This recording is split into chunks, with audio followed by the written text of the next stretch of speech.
Grace broke him because the tender, unpolluted love has never cheated upon him. ఆ ప్రేమ ఎప్పుడు తన గాయం చేయలే. He didn't cry for brothers who broke him, but he cried for brother who never did even do any harm to him. కనుక అసలు గాయమే చేయలేని సహోదరుని చూసి కొన్నిసార్లు తన జీవితంలో ఒక స్వచ్ఛమైన ప్రేమకు గుర్తుగా, కృపాపూర్ణత గుర్తుగా తన కళ్ళ ముందు నిలబడితే తను ఆటోమేటిక్గా ఏం చేస్తున్నాడండి? ఏడ్ చేస్తూ ఉన్నాడు. ప్రియ సోదరి సోదరు, ఈరోజు మరొకసారి జ్ఞాపకం చేస్తున్నా, ఈరోజు నిజమైన యథార్థమైన నేను గాయము చేయని ఏదన్నా ఉందా అని ఆలోచిస్తున్నట్లయితే ఆ స్వచ్ఛమైన కృపని రాత్రి మీకు పరిచయం చేయాలని ఆశపడుతున్నా.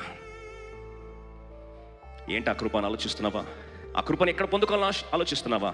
ఒక్కసారి ఆ మాతృమూర్తి యొక్క కన్నీరు, నిజంగా నా జీవితంలో నా కన్నీరికి విలువ ఉందా? Can God really remember my tears అని ఈరోజు ప్రశ్నల మధ్యలో వచ్చావా?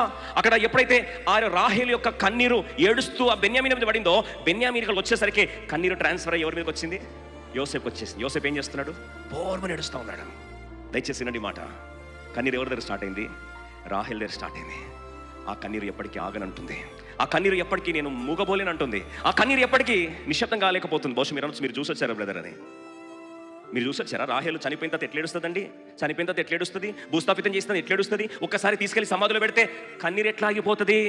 కన్నీరు ఆగిపోకపోతే ఎట్లా కొనసాగుతుంది? బహుశా ఈరోజు ప్రశ్నల మధ్యలో వచ్చుంటే 18 సంవత్సరాలు ఆ కన్నీరు రోధిస్తూనే ఉంది. కాలగర్భంలో సమాధి చేసిన తర్వాత కూడా కన్నీరు ఆగనంటుంది. పరలోకపు ఒక్కసారి ప్రాంగణాన్ని కుదిపేస్తా ఉంది. The tears were thundering in heaven, the tears were roaring in heaven, the tears were resounding in heaven. Prabhu అంటాడు చివరికి, నా ధ్వని నేను తట్టుకోలేకపోతున్నా. అదేంటి? ఒక తల్లి ఏడుస్తే, ఒక సహోదరి ఏడుస్తే, ఒక అభాగ్యురాలు ఏడుస్తే, తన బిడ్డల కొరకు కన్నీరు గారుస్తే ఆ కన్నీరు ఆగదా? ఆ కన్నీరు ఆర్పలేరా? ఆ కన్నీరు మాసిపోదా? ఆ కన్నీరు ముగబోదా?